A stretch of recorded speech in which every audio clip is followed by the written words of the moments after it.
Merci, Monsieur le Président. Ma question consiste à en faire dire le plus long possible aux témoins pour nous permettre de mieux comprendre le but de ce projet de loi. D'après ce que je comprends, ce qu'ils nous disent, c'est que ce projet de loi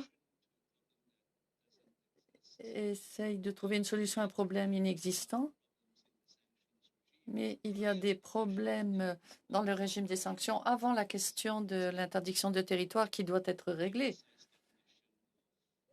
Il faut par exemple avoir une définition et il faut savoir pourquoi les sanctions sont appliquées au départ. J'essaye non pas tant de poser une question, mais de vous faire nous expliquer de manière plus générale quelles sont les difficultés que pose le régime des sanctions. Merci. Passons d'abord au docteur Charon et ensuite à Monsieur Bellissimo. Merci beaucoup. Je réclame un examen de notre mécanisme de sanctions depuis des années parce qu'on n'arrête pas de rajouter des lois et il y a des lois qui n'ont pas été utilisées pendant des années. La loi Magnitsky ne s'est pas appliquée depuis des années. En fait, la pénalité, c'est 25 000 $ pour la LEMS, mais 100 000 $ pour la loi des Nations Unies. Donc, il y a tellement de questions, surtout parce que les sanctions sont appliquées par des tierces parties, les banques, les agents immobiliers, des personnes, des administrateurs d'université qui doivent savoir comment fonctionnent les sanctions. Et c'est eux qui doivent lancer le signal en disant bah, peut-être qu'il y a quelqu'un qu'il faudrait examiner une deuxième fois ou non.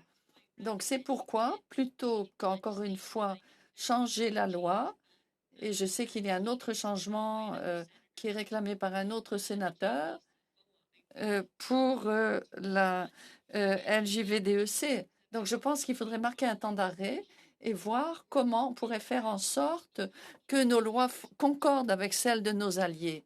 Parce qu'il faut tenir compte de cette concurrence stratégique géopolitique. Et les Nations unies n'aient plus le pouvoir de sanction premier. Ces sanctions doivent se faire de concert. Et nous savons qu'il y a des lois très différentes en œuvre, mais il faudra assurer la coordination des politiques pour faire en sorte que les sanctions soient plus efficaces. Enfin, l'objectif des sanctions, ça ne devrait jamais être quantitatif, mais qualitatif. Qui sanctionnons-nous?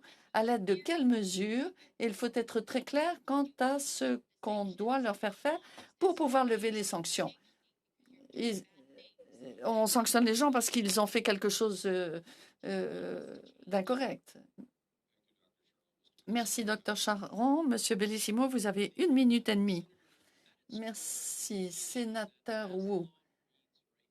Comme la loi se lit actuellement, quiconque commet une grave violation des droits internationaux est traité de la même manière que quelqu'un qui n'a rien fait de mal dans le contexte de l'immigration. Et selon moi, c'est inacceptable. Et ça pourrait affecter quelqu'un pendant des années, leurs enfants. On ne parle pas nécessairement de changement de politique, mais on ne permet plus à ces gens d'avoir, de pouvoir demander un allègement de leur peine quand elle a été exagérée. On enlève des droits à l'équité procédurale. Même chose pour des réfugiés, même en vertu de la loi sur les mesures d'urgence. Ce sont des aspects très sérieux. On a besoin de nuancer les choses, de connaître la portée de ces décisions. Moi, je ne suis pas un expert en sanctions comme le docteur Charon, mais quand je vois comment ça va s'appliquer de manière quotidienne sur le terrain et comment des personnes vont essayer de naviguer dans tout cela, vous savez, c'est incroyable, cette situation. Donc, j'exhorte tous les législateurs à se pencher très sérieusement sur ces questions.